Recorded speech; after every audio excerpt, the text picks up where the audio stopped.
G'day everyone, welcome back to another video on the channel, and today we're here for my round 17 AFL tips and predictions. As you can tell, I'm here in the UCAT setup just like I was last year, so the annual UCAT setup tips video.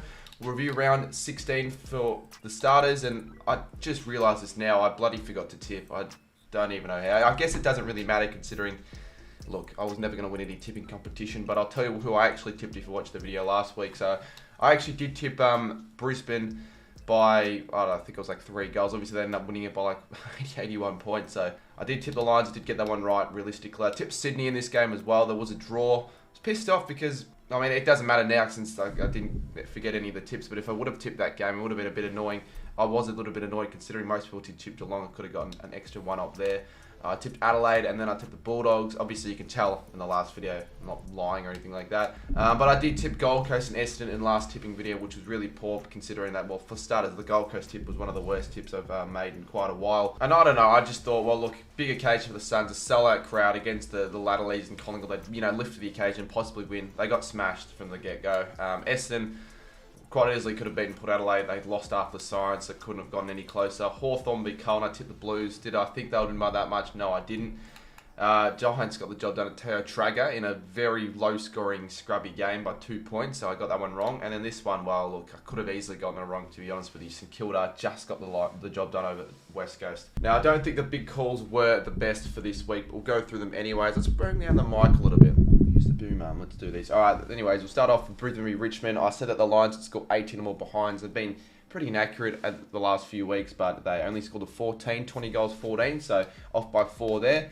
The next one, I said that the Swans were up by 25 or more points at any stage during the game, and they're up by 14 in the third, I think, second or third, but they weren't up by 25, so another one incorrect. This one I was bang on, margin-wise practically bang on, and big call-wise. I said that the Crows will score 7 goals or more in any quarter, and in the first quarter, they recorded 7 goals in the first, so the first one I got correct there, not a bad one to get right. And this one was a bit of a close one as well. I said that the Bont would score 130 or more fantasy points. He ended up with 116, so very close. The next game between Gold Coast and Collingwood, arguably the worst I've ever done. Yeah, I said there'd be 9 or more lead changes throughout the game. Of course, it was 0. The Suns were nowhere near close to winning that game from the get-go, so that was an incorrect tip, a big call. And Essendon v Port, I said that the combined scores would be over 205. It was a bit of a wet game, so and it was 152, so I got that one wrong. Hawthorn v Carlton, I said the Hawks would lead for longer but lose. They lost. They didn't lead for pretty much all game. It was Carlton that dominated from the get-go, just like the Pies.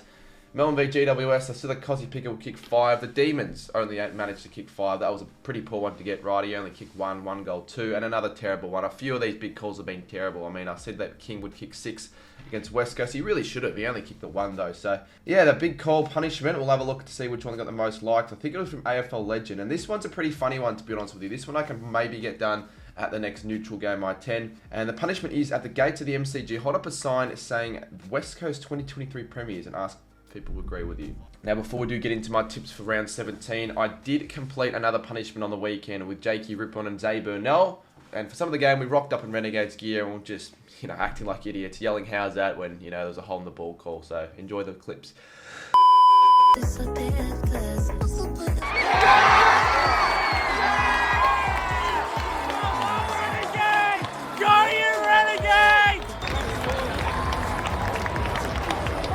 The Renegades.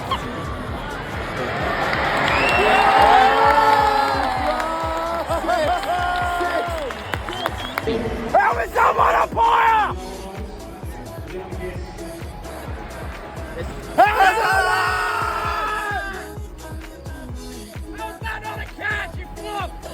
Alrighty guys, hopefully you enjoyed the punishment. That's been a long time coming. I know a lot of people have been requesting that one. But if you have any other punishments similar to that you want me to see me do, possibly at games, comment it down below. The one with the most likes, I'll most likely end up doing eventually later on during the year. We start off on the Thursday night at 7:20 PM at the MCG. Richmond taking on the Swans. I believe this will be a pretty close game. Normally the Thursday and Friday games sort of have more hype towards the clash, but don't end up being as close of a matchup as you'd expect. But I think this one will be a relatively good game, to be honest with you. Richmond obviously coming off the back of a horrendous loss. I think that's their worst loss since Dimmer. I don't know what the stat is, but their worst loss since their first premiership in 2017. It was terrible. From 81 points, they were never in the game from the start. They didn't look anywhere near it, really. Brisbane dominated for 4 quarters, and Richmond at times looked like witches' cones. They just, didn't keep up to the pace of the footy, like the Lions. And I think in the clearance game or whatever, I mean, Taranto had a terrible game. I think it was like 47-22. So it was just a terrible game for Richmond all round. After being in some decent form under McQualter, they'd certainly want to, turn things around, which I think they can against the Swan side, who are just clinging on to a hope for that final spot. They're on the same amount of points, though, as Carlton and Richmond. So you'd think that those three, these two sides probably don't have a chance at finals, but whoever wins just keeps their finals, hopes alive. And I think Sydney, well, obviously they were really good against West Coast in a 171-point win. They were pretty good against the Cats as well. Like the way they played, I really, I thought it was pretty positive, the way they attacked the corridor and just, kept finding those chip marks inside 50, but they just weren't able to convert. It was as simple as that. Swans' efficiency was terrible, and they should have won that game. So many chances went begging, and it was an unfortunate game for the Swans because it ended up being a draw when they really should have won that game. To be honest with you, the Cats, I think, were a bit let off there, in my opinion. Given that this game's at the MCG, Richmond tend to play their best footy at the G. Thursday night, they'd want to bounce back, you would assume. I know Dusty's out. They do have a couple of debutants coming in, so Sydney definitely are in a chance with this one, but I'm going to go the Tigers in this one to be a little bit safe. I'd assume most people are going the Tigers as well, but I think it'll be close. I'll be at the game, so if you see me there, say g'day. I'm going the Tigers to win it by 7 points. My big call, Toby Nankervis, does 50 or more hitouts. Next up, we have on the Friday night, we've got the Dogs and the Pies at Marvel. This is going to be a really good game. It's going to be a sellout. It probably already is. I mean, it could be one of the highest Marvel crowds we've seen in quite a while. It's going to be a good game of footy. I really do believe it. The Dogs and the Pies taking on at Marvel. The Dogs, off the back of a pretty good win against the Dockers, are now 2 on the trot. They're sort of finding a bit of form. I think they're one of the better sides in that 5 to 8 range, if not the best at the moment form-wise. And they just got a pretty good win against the Dockers. So I didn't think were too poor, but I just didn't think they took enough of their chances, and they did overuse the footy, I feel like, a bit, the Dockers. I think the Dogs simply were just more clean with the footy and just converted more efficiently, which was the way that they got the win. And they overran the Dockers in the last quarter. They were just simply the better side. Whereas Collingwood, I did underestimate the Pies, I guess, in the game against the Suns, because I did tip the Suns. I just genuinely thought it could have been an upset. But the Gold Coast were extremely disappointing. Collingwood were just extremely good off the blocks, and they just controlled the game pretty much from the get-go. I think Elliott kicked 5, one of the goals of the year as well, I'm pretty sure. Nick Dacos, another outstanding game, 36 and a goal. Yeah, it's going to be a tough one for the Dogs. I think the Dogs will certainly lift. I think this will be one of those games on the Friday night where we're going to be expecting a fast Dogs outfit who are just, clean through the corridor throughout. It'll be a fast-paced game, I do believe. It'll be one of those classic Friday night games. But I think eventually Collingwood will just get the better of the Dogs. The Dogs might run out of gas. They might use it all up in the first 3 quarters. And I'm going the Pies win it by 15. In a good game, I'll be streaming it, maybe with Brother Blake. My big call for this game is that the Dogs are leading at 3-quarter time. Next up, we head to the Gabba on the Saturday. This is, the odds were worse actually before the Saints West Coast game. They were $51. We got Brisbane and West Coast at the Gabba. Yeah, I mean, not really too much I can say previewing this game. Of course, Brisbane were just extremely impressive against the Tigers. I think it was Danaher that kicked 5 or 6. Lockie Neal had a standout game. Just, so many contributors for the Lions, and the Tigers just couldn't hold the Lions throughout that game. It was just really impressive from Brisbane. They're looking like a chance for the top 2, but Collingwood and Port just keep winning. So they just got to keep winning Brisbane, and they certainly will in this game. There's no doubt they won't win this game by probably at least 50, 60 points. West Coast, on the other hand, well, we can't rinse on them too much. I thought they were extremely impressive. I did expect somewhat of a response from West Coast, and we did get that, but I didn't expect the Saints to be so poor in that game. I was really nervous all throughout that game that, the Saints were going to lose. And at one stage, it was 31 points, and it was 21 points late in that third, but, they just weren't experienced enough. They weren't, mature enough to hold on. But that's all right. I mean, I think all West Coast fans can applaud that effort. That was an extremely impressive effort. But this is just too difficult a task. Brisbane don't lose at the Gabba. Will they, be that side that just completely, puts their foot off the gas and just dominates for 4 quarters like Sydney did? I don't know if they're that side to do that, but I think definitely Brisbane should probably win this one by a very big margin. I think West Coast might even be a bit burnt out from their effort last week against the Saints. And I think Brisbane, they've played at the Gabba last week. They've got a 10-day break. There's no excuses not to dominate and get some more percentage their way for Brisbane. Unfortunately, for West Coast, I thought they were really good last week, but will it happen 2 weeks? No, probably not. I don't think it'll be the biggest win we've seen this season, but I think Brisbane will win the game by 104 points. I'll be streaming this game. And a big call, Charlie Cameron kicked 6 or more goals. Next up, we head to Giants Stadium on the 4:35 p.m. time slot. We got the Giants and the Hawks. And, the form the Giants have been in has been extremely impressive. To be honest with you, they're a very sneaky chance of making finals. They're ahead of a lot of sides I thought would be a lot stronger in their push towards finals this season. They're 10th on the ladder, and they win this game, and I think they will. They'll be equal on percentage outside the 8. Like, they're storming home with a possible chance of finals. It probably won't happen, though, but even then, like, they've been really impressive. And they picked up another good win on the weekend against Melbourne in a big upset, let's be real. I know Melbourne, their form now has been very questionable, but the Giants, they never really win those sort of games. I said in my preview that, look, I thought the Giants would be competitive, but I didn't think that'd be the sort of game that they'd win. I just didn't know that the conditions would be so poor in Alice, and to be fair, the D's did dominate. They just couldn't convert. But yeah, ultimately in that game, the Giants just were more efficient. I think they recorded the most spoils in a game of footy this century. So yeah, obviously the Giants are in some really good form. Hawthorn, well, their form's sort of dipping, but you can in a way expect that. I mean, Hawthorn, we're pretty good for a good month of footy, but they're sort of, showing their true colours and the colours that we sort of expected from the Hawks this season with a really young side. Carlton were just way too strong for them all game, really. I mean, they had one good quarter in the third, but they didn't score a goal until half-time. So, yeah, a bit of a disappointing one for Hawthorn. This will be a difficult ask, to be honest with you. Giants are in too good a form. And I don't think Hawthorn have yet won a game at Giants Stadium. I might be wrong, but, their form against the Giants away always has been poor. So, I almost feel like if you were doing your, what's it called? I forgot what it's bloody called, where you pick a team every week until you get one wrong. You do Giants. I think the Giants, they're the lock of the week, to be honest with you. I know Brisbane obviously are, but if you're not going Brisbane, I think the Giants, to be honest with you, are probably the lock of the week, and I think they'll win it by 45 points, pretty cruisy win. They'll record 15 more inside 50s than the Hawks. My big call. Next up, we've got a pretty interesting game. We've got the Saints and the D's at Marvel. Now, these two sides, how are they both 4th and 5th? I really don't get it. That was a ridiculously poor performance against West Coast. We are really lucky to survive that. We're down by 31. I guess it was an alright second half, to be fair. We did win it by 31 points, but that first half was tragic. Yeah, we've got a lot of work to do at the moment. We're just so reactive. We never put the foot down. We just wait for other sides to get on top.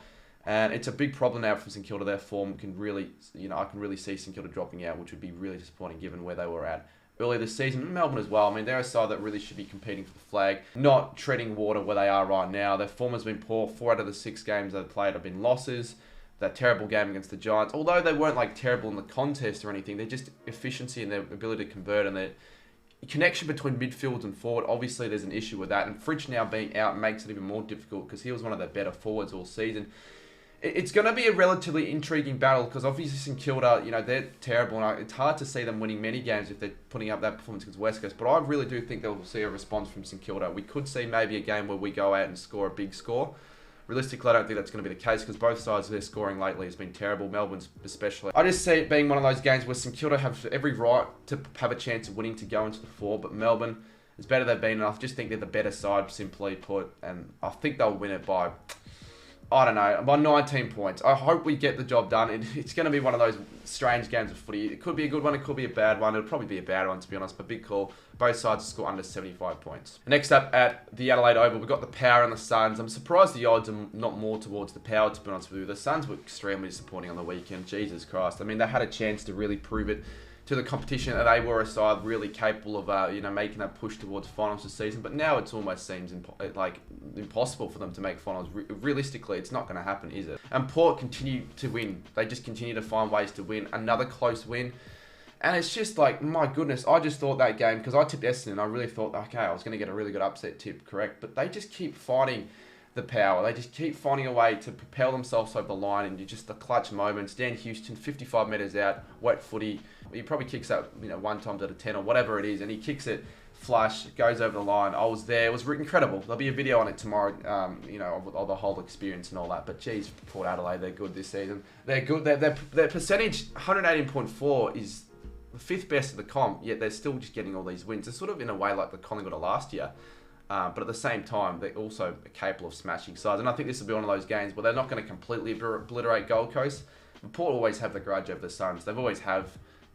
So I think Port win by 51 in an easy game. A big call. Port Adelaide lead for the entirety of the game. Next up at Maggies Stadium, the Cats take on North Melbourne. Now, pretty straightforward one. There are a few games that are pretty easy to tip, to be honest with you. The Cats, obviously the Cats coming off a mediocre game of footy, in all aspects, to be honest with you. I fell asleep during some of that game, to be honest. It ended up being a draw, so I guess they can be lucky with that result. But at the same time, they weren't great, and a few players, I think that they really need to question their integrity at the moment at the Cats, to be honest with you. Graham Myers, though, I'll give credit to where credit's due. He had another really good game, and he's on track for maybe an All-Australian blaze if he continues this good form. North, on the other hand, well, look, they were in the game. I was following the scores pretty closely, and they were pretty good in the first half until they just dropped off in the second half, and it was a pretty disappointing drop-off, to be fair. How long is it going to be until we really start questioning North Melbourne? Like, if it wasn't for how bad West Coast were, we would be talking about North Melbourne's 13-game losing streak. Yeah, they're a little bit more competitive than I guess they have been as a past, but even then, a poor 66-point loss. Yeah, North are going to be struggling to get a win this season. I think they do pick up that win against West Coast, but if West Coast finds some form again, maybe that isn't the case. But this is straightforward as it gets. Geelong, there's not a chance they drop this, surely. It'd be one of the upsets of the year, wouldn't it? But I could see this being one of those games where Geelong either take it easy, don't play their best, or North do actually come out challenging. So I don't think it'll be too much of a big win. The Cats got it done by 28 points. My big call, the Cats failed to score more than 100. Against North at Maggies, but it should happen. But I don't think it will. Now this game has every chances of being one of the games of the round, to be honest with you. Two sides fighting for that top 8 position. So obviously we've got Essendon and Adelaide at Marvel. Could be at this game. I really could. It's hard to tip. It really is hard to tip because both sides form-wise have been, I think, alright. Essendon, they didn't really do too much wrong, I didn't think, against Port Adelaide. Whilst they were heavily outclassed in the first, first quarter, Port couldn't really convert. I think since then, Essendon were really good. I thought they were honestly the better side after quarter time for the most part. They just couldn't find a way to hold on, which is disappointing for them because if they would have won that game, it would have almost been, not a lock, but very close to them, making that finals appearance. And now, they're on eight wins on the ladder. They lose this game, they continue falling. So it's a bit of a difficult one for Essendon. And Adelaide, on the other hand, they just continue smashing sides that they need to. It's almost a certainty. They play at the Adelaide Oval, they score a big score, and they normally demolish an opposition if it's a poor side. And it was again the case for Adelaide. They had 7 multiple goal scorers. I think Ranking scored 5. Fogarty scored 4. Walker would have scored probably 3. And whilst their form interstate has been poor this season, they've only actually won the 1 game interstate. It gives me belief the game against the Pies they had a couple of weeks ago that this is going to be a close game, that they'll be up for the challenge. That they have every right of winning this game, but I think you want to have a bit more faith in the home side in Essendon at Marvel. I think they really can pull off a good performance. They probably should have beaten Port last week, so they'd be unlucky not to get the win. I think if the trend continues, it should be an Essendon win, but it could be an Adelaide win. I'm going to go Essendon, though, by 11 points, but it's going to be a close one, I reckon. It should be. There'll be 9 or more lead chain is my big call. And next up, Optus. This is interesting. Freo take on Carlton. Form-wise, the Blues I wouldn't say they're back. I mean, you can't say the Blues are back. They've pulled off 2 good wins. I will say that. 2 strong, healthy wins against 2 average sides, Hawthorn and Gold Coast. But, they're actually capable now of putting on a fairly big score, which they haven't been able to do for a very long time during the season. So, Carlton will have every chance of winning this game, I do believe. And Fremantle, well, they're just a hot and cold side. They're a hit and miss side. They're either good one week, poor the next. They're normally decent at home. But then again, I could see this being one of those games, like the one against Richmond, where Carlton just shock. I really see Carlton shocking Freo and finding some more form back to maybe give their slight finals hopes alive. I do think if Carlton can get a run on, that they can still maybe push for a final spot. It'd be very tough, though. It really would be. Freo, I don't see him really making finals. They're just way too inconsistent for mine. They've now got no Nat 5, even though he hasn't really done anything this season. It wasn't that good of a game for Freo. They were good for 3 quarters, but they just were beaten by a better side. And I haven't really gone an upset all round, to be honest with you. I can see this one certainly being an upset, and I'm going to go for it. But I think they've been in some decent form, and they can maybe carry it on against Freo and Optus. So I'm going to go with the Blues by 21 points to finish off the round. Sorry, mate, but I'm tipping the Blues. I think UK just got up and found out that I tipped against his side. The big call, Cripps has 2 or more goals and 30 or more disposals. So those are my tips for round 17. Hopefully I can do alright. I went Richmond by 7. Collingwood, Brisbane, the Giants, the D's, the Power, the Cats, the Bombers, and the Blues. So the Blues were my upset of the week. Alright, so after forgetting to tip, I've dropped heaps of rankings. So we're not even gonna touch up how I went, because there's no point. For round 16, we have a few people on 9. So these people all would have tipped GWS. 11 that all got 9. Nick Magpies, Ryder Bot, Toby Green the GOAT, Swatcher, DeBon 97, Max Shuey, Jeremy Lobo, Jack B 69, Haydo, Sosi, Jamie 42, and Lukey Day 28, all with a score of 9 for very, very good stuff there. And then the total scores we sort through, and we've got a few with a ton. Christian has 101, Zacko Footy with 100, Pacindy with 100. Well, it's poor from Kev. He's dropped to 23rd because he's gotten 2 bad weeks in a row. But yeah, those are my tips for round 17. Obviously, me being still in Perth, I'm filming on UCAT setup, but I will be back in Melbourne pretty soon. There will be a Perth vlog and all that coming out soon, so stay tuned for that. But until then, thanks for watching. We'll see you soon in my next one. Have a good one.